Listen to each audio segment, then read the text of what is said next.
Saudações, leitores e seguidores do Instituto Liberal. Eu sou Lucas Belanza e esse é mais um IL Flash, o 30º, aquele momento da semana em que a gente elenca os 7 artigos que receberam mais likes diretamente na nossa página oficial.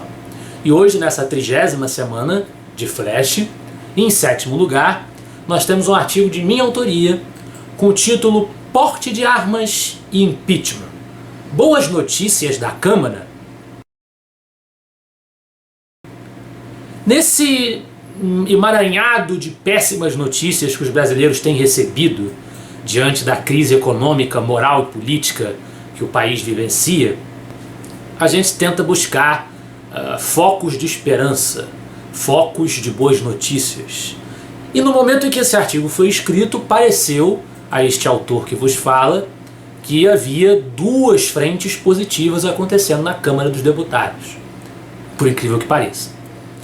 Uma delas é o PL 3722, um projeto de lei que revoga o Estatuto do Desarmamento, trazendo aos brasileiros maiores possibilidades de fazer uso do seu direito de defesa, de portar um instrumento para defender a própria vida, a vida da família. E esse projeto de lei, no seu texto base inicial, foi aprovado. É claro que ainda tem muita coisa pela frente, ainda tem um lobby muito forte para ser vencido, mas é um primeiro passo para que esse cenário se modifique, para que esse estatuto que foi imposto à população por pessoas que até hoje dizem que fizeram isso numa construção conjunta com a sociedade, como disse o ex-presidente Fernando Henrique, como disse o senador Aloysio Nunes, todos os dois tucanos, na verdade, não petistas, mas fazendo coro com essa ideologia da esquerda do desarmamento civil. E a outra frente positiva que nós identificamos é daquela que todos nós desejamos, a seara do impeachment, de ver a presidente Dilma Rousseff inepta, incapaz e envolvida com infrações explícitas à lei de responsabilidade fiscal, fora do cargo que ela não tem condições de ocupar. E nessa intenção de buscar o impeachment, a boa notícia foi que uma equipe técnica da Câmara dos Deputados, de acordo com uma notícia que foi apurada pela Folha de São Paulo, determinou um parecer favorável a que o presidente da Câmara, Eduardo Cunha,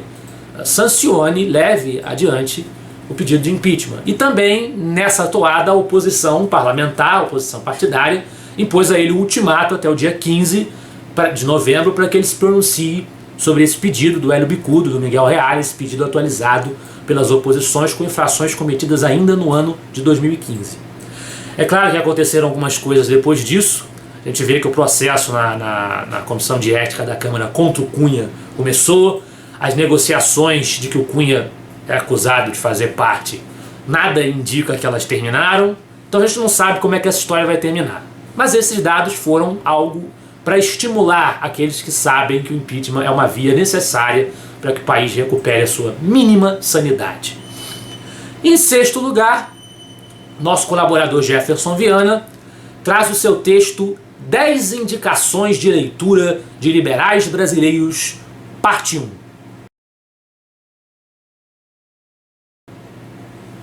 Como o título mesmo diz, o Jefferson começa nesse texto a trazer uma lista de 10 referências de obras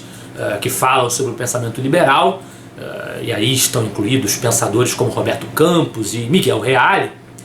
E essa série de 10 artigos tem aí nessa primeira parte a sua primeira metade, os primeiros 5 textos. A gente aguarda para os próximos dias a publicação da segunda e última parte com os outros 5 livros sugeridos para que os que estão interessados em se aprofundar nesse pensamento alternativo vejam aí, tenham aí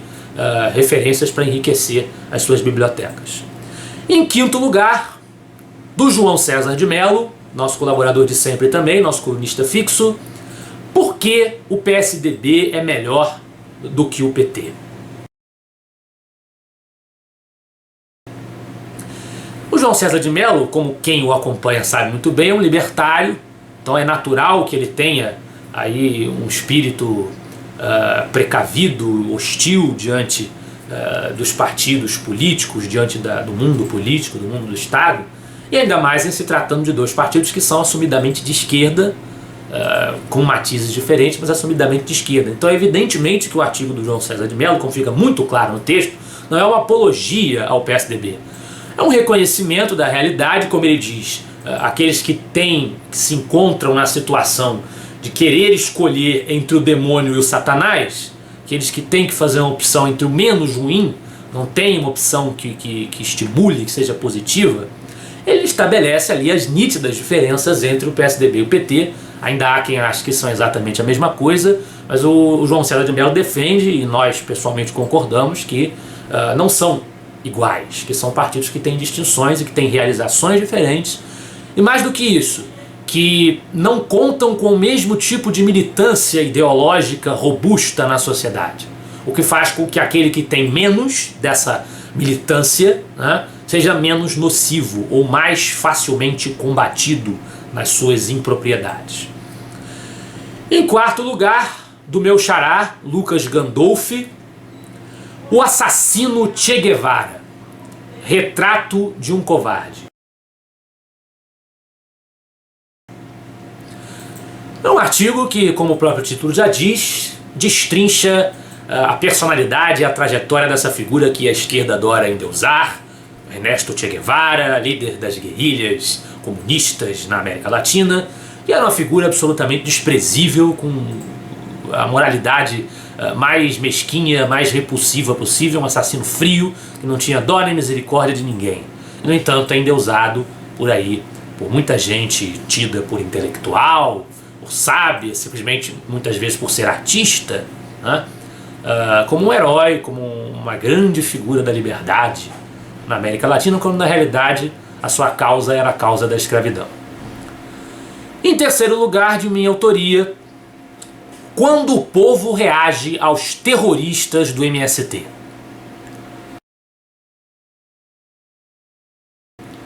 Nesse artigo, dando continuidade à cobertura que eu já havia feito alguns poucos meses atrás dos incidentes no município de Quedas do Iguaçu, um pequeno município do Paraná,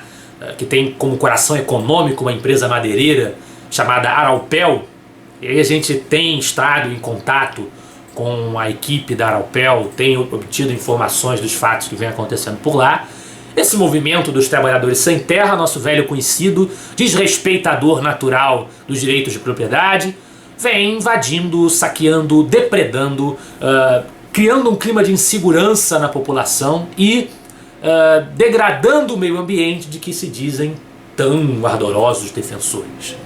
E aí, nessa segunda matéria no Instituto Liberal que nós redigimos sobre esses incidentes em Quedas do Iguaçu, a gente fala sobre a reação do povo, que finalmente se ergueu a voz, fez manifestações de rua, os colégios engrossaram, os funcionários da empresa, familiares dos funcionários, começaram a fazer manifestações de rua pacíficas, exigindo o direito à tranquilidade e o direito ao trabalho, enquanto esses baderneiros do MST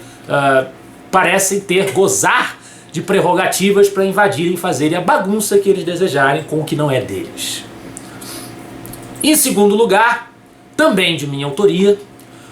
Omissos da grande imprensa. Vocês querem que o Brasil seja uma Venezuela? É um artigo em que eu boto o dedo na ferida, aponto o dedo para a nossa grande mídia, para os nossos grandes telejornais, para as nossas grandes empresas de comunicação, tendo como estimulante, como provocador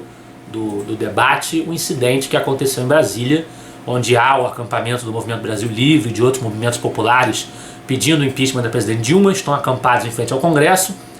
e militantes do MST e do MTST invadiram o acampamento e começaram a agredir, a hostilizar as pessoas que estavam por lá, que ainda estão por lá, e o acampamento vai aumentando a cada dia, o apoio vai aumentando a cada dia. Foram lá tentar intimidar essas pessoas que estão lutando pela queda desse governo nefasto que nos sufoca e que nos prejudica tanto já há tempo demais. E a imprensa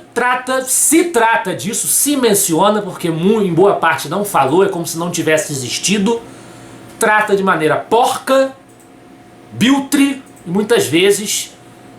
colocando a culpa no pessoal do MST, ou equivalendo os dois lados da questão, como se os dois tivessem brigado e ninguém tivesse uma vantagem moral sobre o outro. O agredido é tão agressor quanto o agressor propriamente dito. Então a imprensa, ela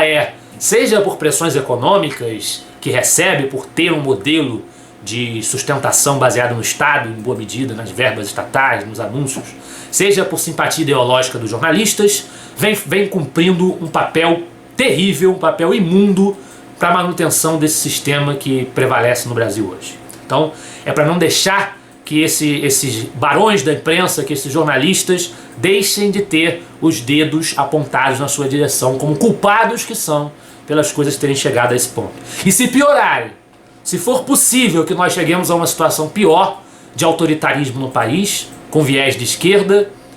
eles serão também grandes culpados. Em primeiro lugar, novamente do João César de Mello, por que me tornei contra o desarmamento? Aqui o João César de Mello fala da sua experiência pessoal. Ele que tem conhecimento de causa para falar, que seu pai tinha arma, ele comenta no artigo a experiência traumática de ter tido seu pai tentando matá-lo com o revólver. Então, a partir da experiência pessoal dele, dá a ele autoridade para falar do assunto, ele discute a partir da sua perspectiva libertária a questão da liberdade do porte de armas, como ele chegou à posição de defender esse porte, passando aí por outras questões em que ele manifesta a sua posição, como a liberdade do uso de drogas e casamento homossexual e outras questões em que ele defende ali a sua postura libertária, associando com o raciocínio no caso das armas.